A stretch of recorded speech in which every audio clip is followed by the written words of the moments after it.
ऐसे सभी लोग जो कि विज्ञान में रुचि रखते हैं या फिर आसपास में होने वाली खबरों में रुचि रखते हैं, ऐसे सभी लोगों में से आप सभी ने मंगलयान एक मूवी बनी थी वो जरूर देखी होगी। और उस मूवी में सैटेलाइट के लॉन्च के समय सैटेलाइट में कुछ क्षति हो जाती है, कुछ डैमेज हो जाता है। तो वहाँ पर एक सीन दिखाया है कि जो सैटेलाइट का फैब्रिक है वो खुद को सेल्फ हील करता है। तो मैं आप सभी को बताना चाहूँगा कि अब ये सेल्फ हीलिंग फैब्रिक जो है ये सिर्फ मूवीज़ की या फैंटेसीज़ की बात नहीं है। भारतीय वैज्ञानिकों ने अपने अथक परिश्रम से एक ऐसे पदार्थ की खोज करी है जो कि स्वयं ही खुद को मरम्मत कर सकता है। देखेंगे हम इस सेशन में कि क्या है उस पदार्थ में ऐसी महत्वपूर्ण बातें जो आपको जाननी चाहिए। सबसे पहले करंट अफेयर्स की दृष्टि से ये महत्वपूर्ण क्यों है।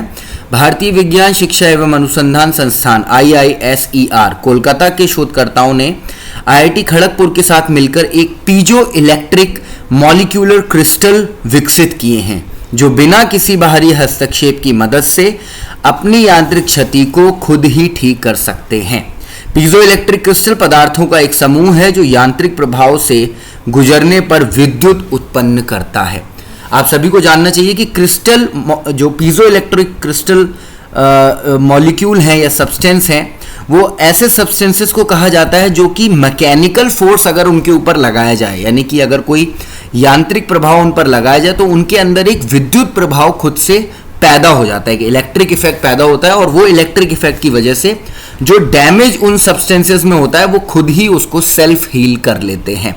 वैज्ञानिकों द्वारा विकसित पीजो इलेक्ट्रिक मॉलिक्यूलर को बाइपाराइजोल ऑर्गेनिक क्रिस्टल भी कहा जाता है। बाइपाराइजोल ऑर्गेनिक क्रिस्टल जो बिना किसी बाहरी हस्तक्षेप के यांत्रिक टूट फूट के बाद क्रिस्टलोग्राफिक परिशुद्धता के साथ मिली सेकेंड्स में बिना किसी की मदद से स्व उपचार यानी कि सेल्फ हीलिंग के द्वारा फिर से जुड़ जाते हैं। ठीक है, यानी कि अगर कोई पीजो इलेक्ट्रिक मॉलिक्यूल है, सब्सटेंस है, उस पर कोई मैकेनिकल डैमेज हुआ और इस वजह से वो सब्सटेंस टूटे या उनकी वजह से जो क्रिस्टल बने हैं वो टूट गया।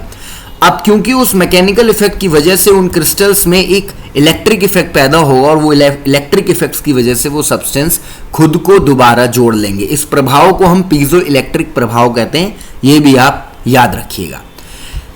इन एटॉमिक सब्सटेंसेस में यांत्रिक प्रभाव की वजह से इलेक्ट्रिक चार्ज को उत्पन्न करने की अनूठी क्षमता के कारण, जैसा कि मैंने आपको बताया, क्षतिग्रस्त हिस्से से टूटे फूटे हुए टुकड़े इलेक्ट्रिक चार्ज उत्पन्न करते हैं जिससे क्षतिग्रस्त हिस्सों द्वारा उन्हें वापस अपनी तरफ खींचा जाता है और उतनी ही प्योरिटी और ऑटोनोमिसिटी के साथ यानी शुद्धता और स्वायत्तता के साथ उनकी दोबारा मरम्मत हो जाती है।